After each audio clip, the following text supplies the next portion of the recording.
One. Hi, everyone. Hey, I'm here. Thank you, Tito Dodgy, for the introduction. And thanks to my dad, Oliver, for inviting me to be a speaker for the 4th episode of TID Talk. Good morning, everyone in the Philippines, and good evening to the viewers in the US. My name is Abigail Butalid, but you can call me Abby. My family and friends consider me an artist and a techie, maybe because of my hobbies in painting, photography, and perhaps because I teach them new apps and new gadgets. In Singapore, my role in the company is a director and senior producer for videos and events. And today, my topic is the rise of virtual events.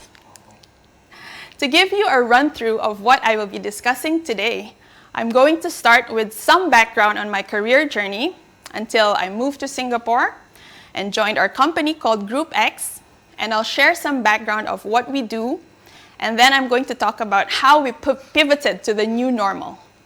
And then a summary of some insights and key takeaways that I've learned, not just in the past year, but in my work life. Lastly, we will have the Q&A, and I think Tito Dodgy already gave the house rules. Please reserve your comments and questions until the end. And for those who would like to ask questions later or during the talk, please type them on the chat feature, or you can also use the raise hand feature later in Zoom. It's actually at the bottom of your screen. You can see a smiley icon that says reactions, and then you click raise hand. We can spotlight you later. And on mobile, you can see the 3 dots below at the bottom right. And when you click the raise hand, we will see that you raised your hand to ask a question so that we can do it in an orderly manner. Okay, I'll start with my career journey story going back to more than 2 decades ago. When I was a little girl, my parents took me to informal painting lessons, and I took up the hobby until I was a young adult. This sparked my creative side, and I got interested in the arts. This is my first painting that I did when I was 9 years old. Fast forward to high school, my teachers noticed that I was a little bit advanced in my computer skills, and I was experimenting on Adobe Dreamweaver and Flash, that somehow I ended up in a regional website making competition. Our team, representing the Philippines, won against other contestants from Southeast Asia, and because of this, my teacher suggested and encouraged me to take up computer engineering in college. So that was my first choice in college applications. And the film and audio-visual communications degree was my second choice. I ended up in film, and I had no regrets. I loved it. I took up a lot of photography courses. As well, later on, I took up design courses. I was exposed to different roles in TV and filmmaking during my internship. My first full-time job was in ABS-CBN as a promo producer. I did a lot of writing, editing, basically spending a lot of time in the office. And it made me really miss being on set. So after a year, I decided to continue my studies at the New York Film Academy, major in directing. I would say it was an eye-opening and life-changing experience for me. And I actually met some of my dad's broads while I was there. Thanks to Tito Kading and Tito Nikki Torres for helping me and showing me around in my first trip to the US. Hi, I think I saw Tito Nikki just join a while ago. In 2012, I decided to move to Singapore because I wanted to challenge myself in an international setting without being too far away from home. That's when I joined Group X. Let me talk a little bit more about my work. Group X is a boutique production company specializing in creating high-quality content for multinational companies. My growth in the company is also a different story. I started as a producer and account manager to becoming a co-director and shareholder. After 9 years, Group X has 3 registered businesses for videos, events, and designs, but it's all under one roof. And one of it is actually based in the Philippines. We called it XCOM. We registered, I think, 3 years ago. These are our core services. I took out the slide a little bit too early. We are known for to be a one-stop shop for our clients because we do everything from script to screen in videos, that's what they call it. Everything from the conceptualization and script to stage for live events. And we organize events ranging from 10 VIPs to 10,000 attendees in conferences. I'm going to talk a little bit more about the nature of the media and events industry and the perks as well as the challenges on the projects we worked on. We get a lot of projects that require us to tell brand success stories or explain a product that is about to be launched. And because of this, I get to interview and interact with a lot of entrepreneurs or subject matter experts in order to tell their story.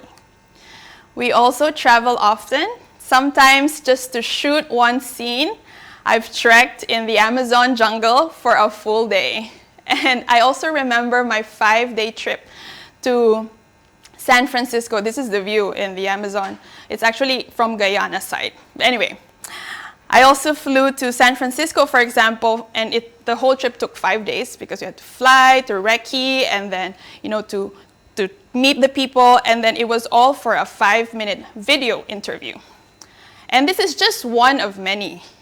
And probably this is one of the things I miss most about my job during this COVID period because there's no travel. Anyway, we also get to have special access in locations. For example, from airports to even like the cabin or the cockpit. And we also have access to operating theaters sometimes. We feel like we're in the set of ER or Grey's Anatomy just to shoot scenes for our healthcare clients. And also even UNESCO heritage sites that are hard to reserve or block off. For example, this reed flute cave in Guilin is so spectacular and so popular. Like these photos don't even do justice. It's so popular with the tourists, but we managed to close it off for a gala dinner because all the guests flew in. So instead of having a dinner in an ordinary ballroom, for example, in the Shangri-La, the whole kitchen and dinner setting was brought up. Like everybody hiked, maybe 1,000 people, like maybe 600 staff, brought it up the mountain to set it up inside a cave. They did all the cooking there, and it was a surprise location for the attendees. We also closed off a very busy street in Hoi An, Da Nang, something that was never done before. For VIP guests coming from all over the world for a French advertising technology company. We rented all the big boats available for the river tour and 70 tricycles for the city tour to design a grand, unforgettable experience. And they can't stop talking about it for a year. And whenever we get a brief for an event, it would sound something like this. We want people to talk about it. That's what the clients will say. Or we need you to organize an event and we need to have a triple wow factor in our event. Or something like, our competitor is doing this. Can we do something better? And the most common actually is, our event is very boring. Can you make it interesting and can you make it more exciting?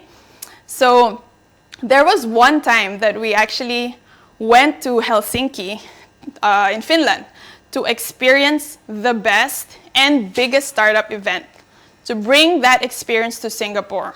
And it was in November, it was winter in Finland. They even had this sign, outside of the conference. Nobody in their right mind would ever go to Finland at this time, but you did. So yeah, but 20,000 people flew in for this event, and they do it every year. The event was called Slush.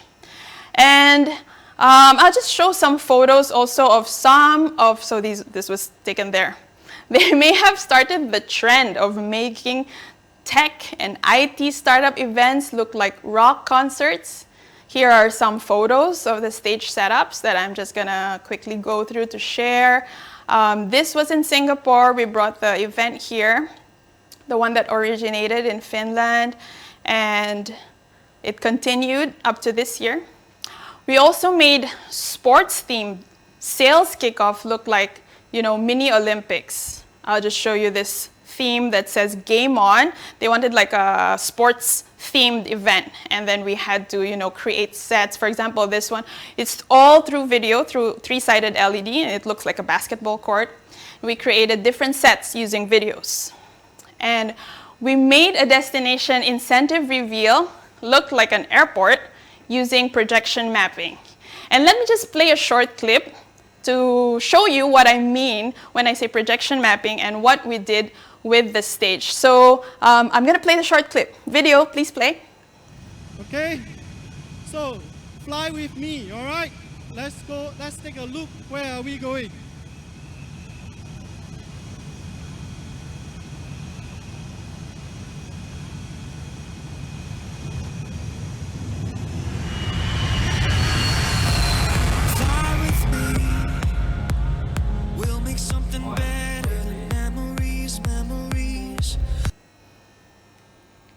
Most of our clients, so that was the projection mapping clip. Most of our clients are technology companies. So whether it's about 5G or smart city solutions or deep tech, we have to learn about their industry and speak their language. And at the same time, the visuals that we create need to be aligned with their messaging. So most of the time, they want their event to look futuristic.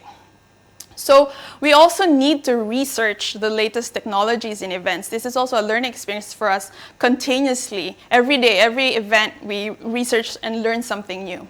So this is a sample of a holographic launch of a data center, because, you know, gone are the days of ribbon cutting.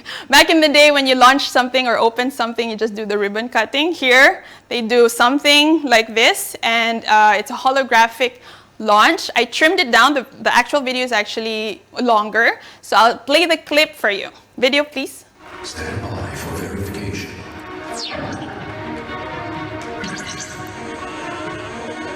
Verification in progress.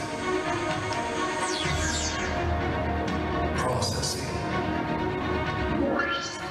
Partner identities verified. Thank you, VIPs. Verification activated. I'd like to invite you to kindly return to your seats to witness the entire launch. Thank you.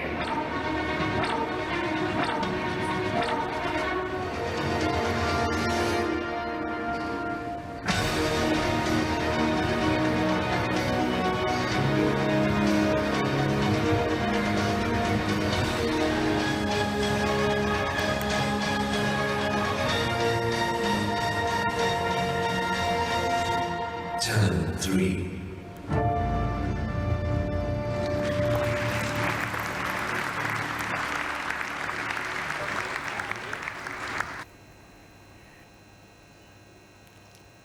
All right. That was like the holographic effect. We did a lot of research on that to have multiple screens, you know, the screen in front, the screen behind, a lot of lights. Anyway, way before the space race of the billionaires that are happening now, we already sent our guest of honor, the Deputy Prime Minister of Singapore, to space with a projection mapping launch for the Singapore Week of Innovation and Technology. This is a big event. Every year, the attendees grow from like 5,000 to 10,000 the next year, 15 to 20,000, and it's a whole week of events. So this specific launch was memorable because we won a few awards for this. And it's also memorable because I asked my parents to fly and come to Singapore to attend this event. I'll show the full 2 minutes video clip for this so you can appreciate the whole launch. Video for Switch, please play.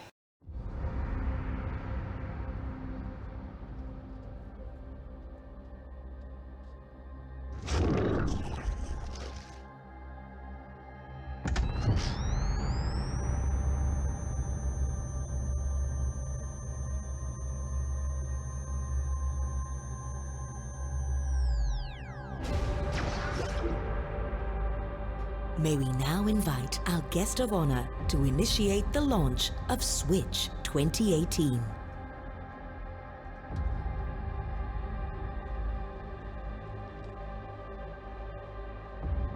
Initiating Switch.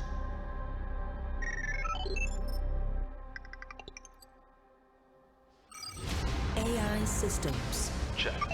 Autonomous systems. Check. Speech recognition. Check. Computer visualization. Check. Quantum leap drive. Check. Genomic signatures. Check. Biocompatibility. Check. Renewable energy. Check. Space-time continuum. Check. Programming, the most efficient route to destination. A dimension where today's inventions define tomorrow's world. Program complete.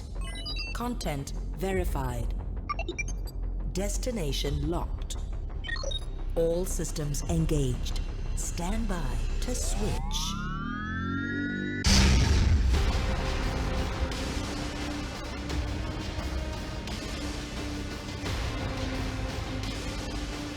Ladies and gentlemen, thank you for joining us on this journey. A journey that'll take us through the deepest territories in innovation. Discovering new technologies. Creating new applications.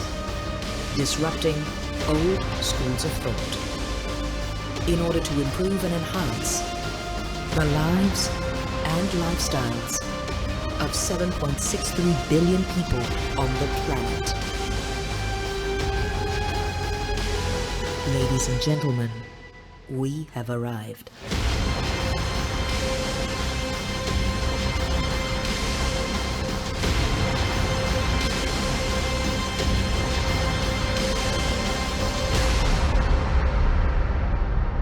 Switch 2018. I hope you enjoyed that video clip of the Singapore Week of Innovation and Technology launch that was 2018.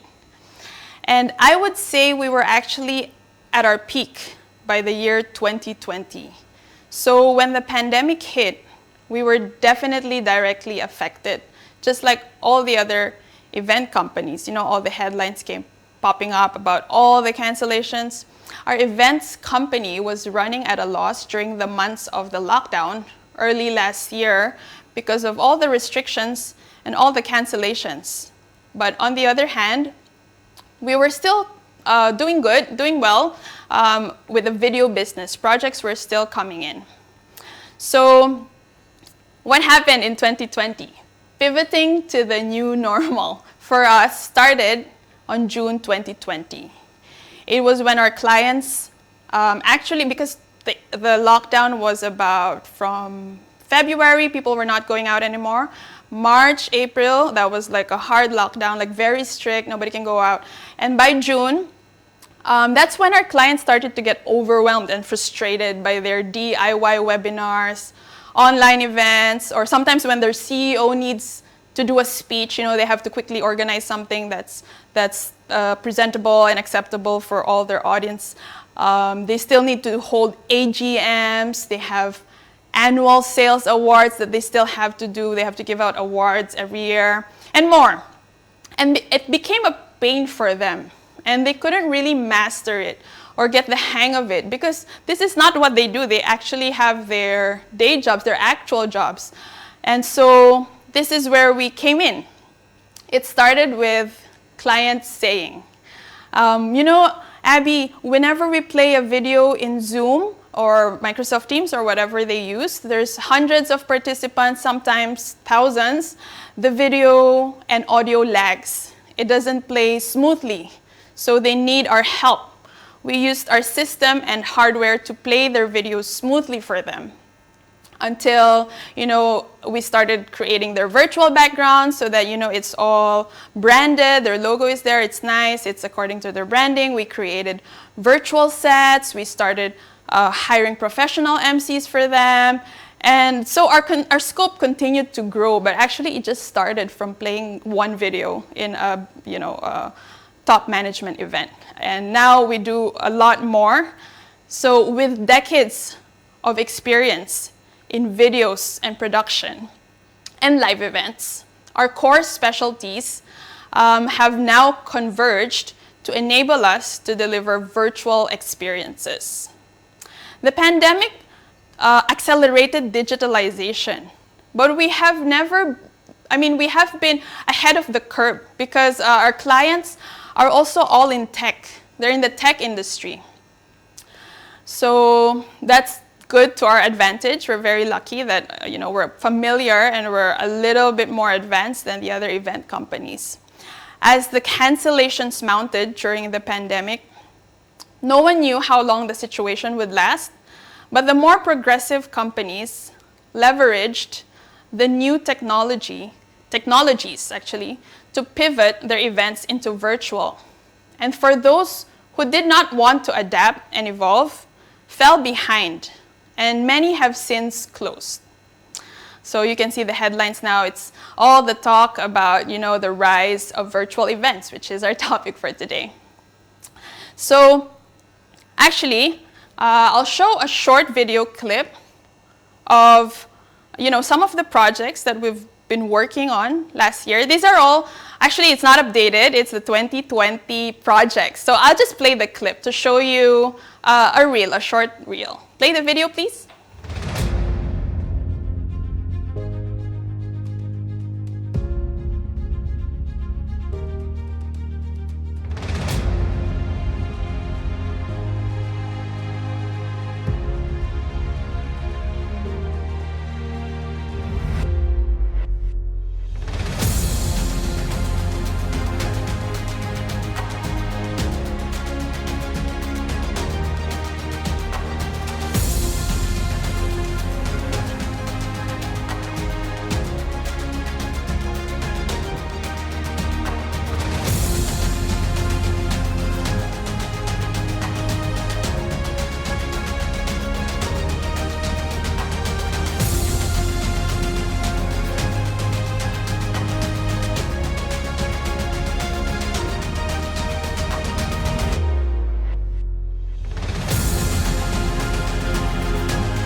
And that was some of our projects last year. Actually, I'm seeing some of the comments or questions coming already. I know it's for the later part, but because it's in the chat, I can just quickly answer them. So there's a question if we've done events in the US. We haven't, but we have done almost in every country in Asia. So Japan, China, Thailand, Malaysia, Indonesia. I think we've also, we've traveled to Europe and the US, but it's for video shoots, not for actual events, because, I think the video shoots are coming in more demand. And also there's a question about the video for the broads. I think my dad is already working on that with me, but we lack material, so we can discuss that more actually. And can you afford us? Actually, because, special discount, family discount, so definitely yes. And there's also a question on the big technology companies that we work with. So it's mostly technology, but we also work with, so for the technology clients, it's Singtel, Singapore Telecommunications. They also, they own a lot of other regional telcos like Globe and AIS in Thailand and around. And HP, we also work with them a lot. Accenture, Oracle, some B2B platforms that sometimes you've never heard of because they're B2B, like Criteo. We also work with NetSuite. And the non-technology clients are airlines like Singapore Airlines, Changi Airport, a lot of healthcare as well, hospitals. So yeah, that's just to give you some answers in the middle of it. But we can talk and chat more later during the Q&A. So thank you for your questions. I appreciate it. And that means you're listening to my talk. Thank you so much. Anyway, that reel was most of our 2020 projects. We've also just launched a new website a few days ago. You can visit groupxvirtualevents.com to see more of the work we've done in the past year. And I want to share you a quick look at the website. Yeah, that's how it looks. So we have a landing page with a video, and then we kind of segregated the different kinds of events because there's many types. This is to give our clients an idea of what they can do, and then they can come up and brief us of what they need. And that's a brief summary of our services. Okay, I'm going to move on to the last segment of my talk today.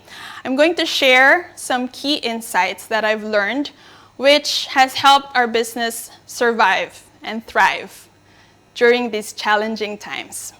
I summarized it and call it 5 T's because, well, I tried to kind of write it down in my journal, and I realized I can have like keywords that actually start with the letter T.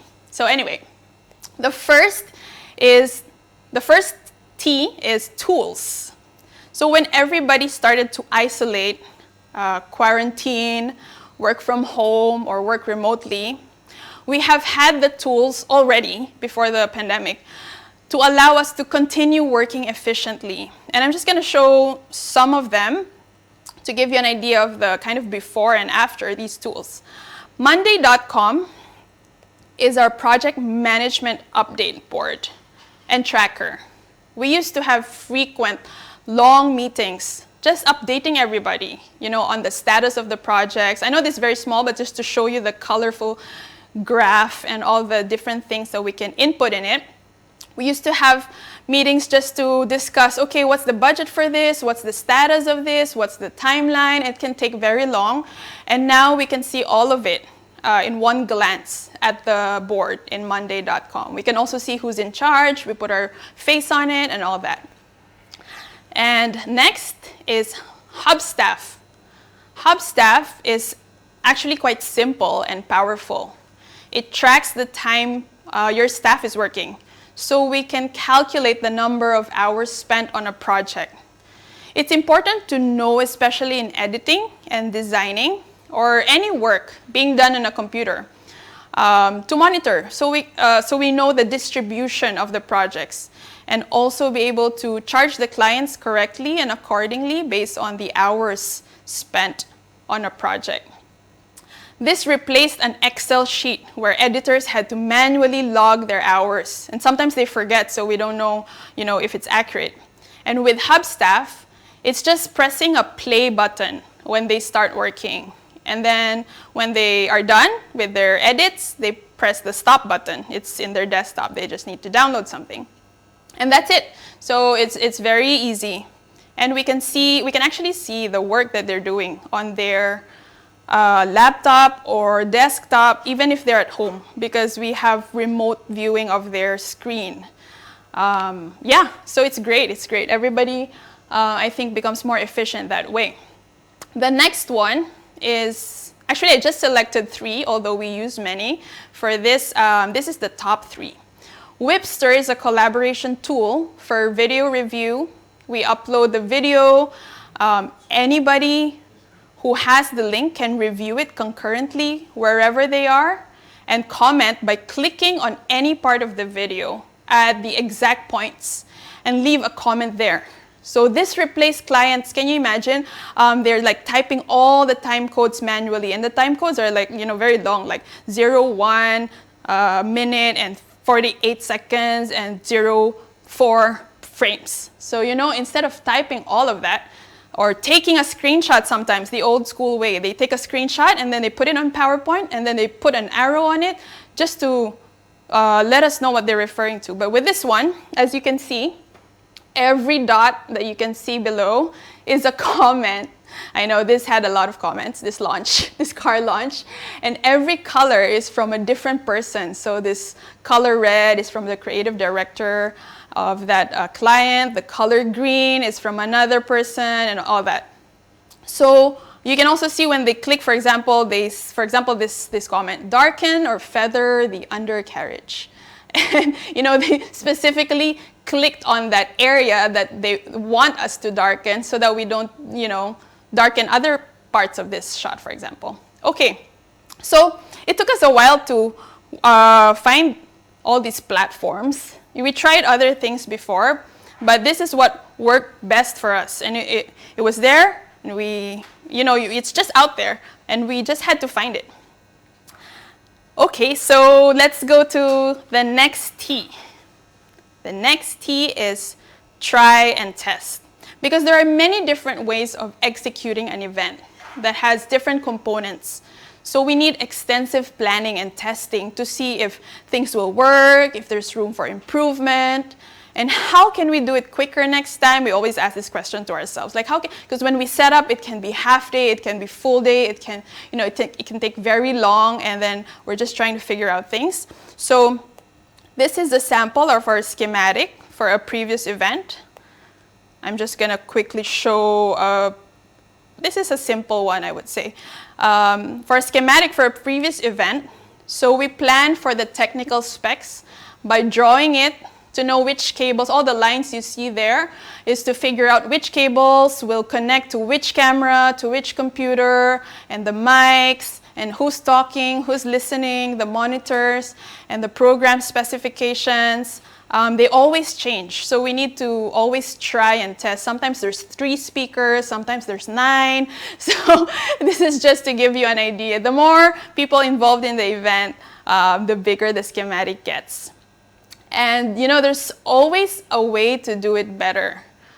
This is what we believe. So we just need to find it. That's why we always try, we always test. Moving on to the third T is target. Target. When you identify your target market and target audience, you easily identify where the potential opportunity is, and we know specifically what we should work on, what we should focus on. For example, we work mainly for business events, for business clients. So we won't try to do much of the personal events unless it's a very, very close family member, for example, like weddings. Although, we've gotten requests before, but we had to politely decline our clients.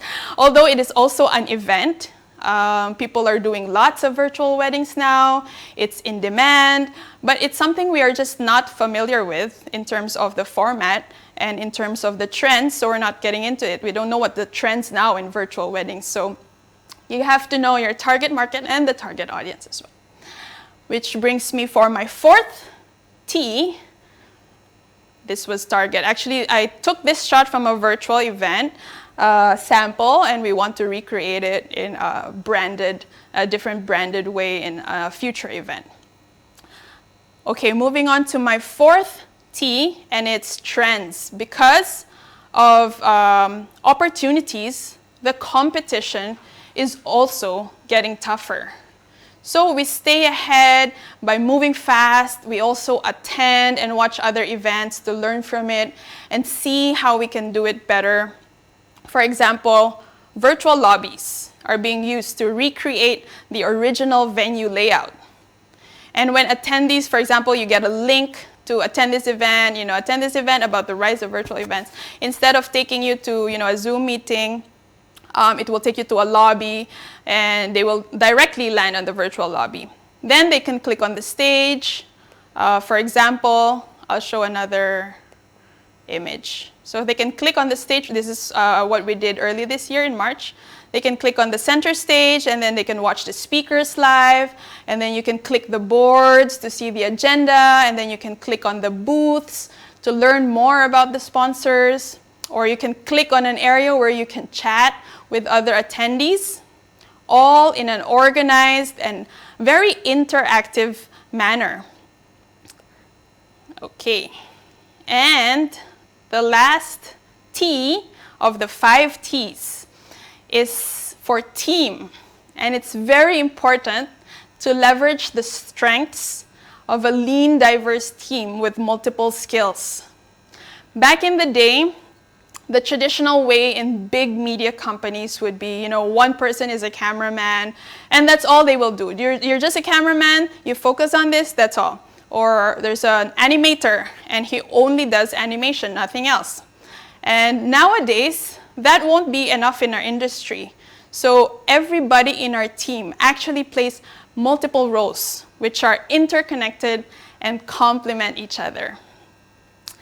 While we are on the subject of team, I'd also like to introduce the Group X team who very so kindly joined me on a Sunday morning. Actually, they also came yesterday to help me go through my presentation. So I want to introduce them to you. Our editor can also be a cameraman, a sound man, and recently he self-studied how to do this whole virtual set with a green screen live. This is the first time we're doing it in our office. I'll take you behind the scenes to see the setup and to meet Ariel. Ariel, show your face. Say hi. Hi, yes, that's Ariel. Okay, see? Wow, very, very detailed. Yeah, good job. Thanks, Ariel. Please don't make a mistake. Okay, okay. That's him. Very good. Good job. All right. And for the next one, she is our biz dev manager. She's also an assistant producer, sometimes an MC, sometimes a model, and she's the one doing the updates on our website. Thank you. And she's also controlling my teleprompter right now. That spilled my secret. I have a script and a teleprompter. Let's welcome Abigail. Come, please join me on the screen. There she is. Hi. Okay. Thank you so much, Abigail. All right. Thanks for controlling my teleprompter today as well. Okay. And next one is our head of design. I hope our head of design is online. He can whip out any design in any in an instant, whether it's in 3D, SketchUp, AutoCAD, infographics, storyboards, logos, and more.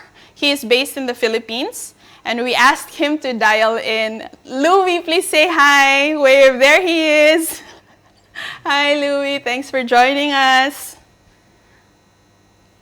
Nice. Next one is our tech support, lighting grip, sometimes our stage manager, photographer. He's also sometimes a body double in our, in our events. He can be anything, basically. And recently, he also took the initiative to register and take a course, I don't know what they had to do, as a safe distancing ambassador with the government's projects and initiatives, so that's actually required in events. You have to have a safe distancing ambassador.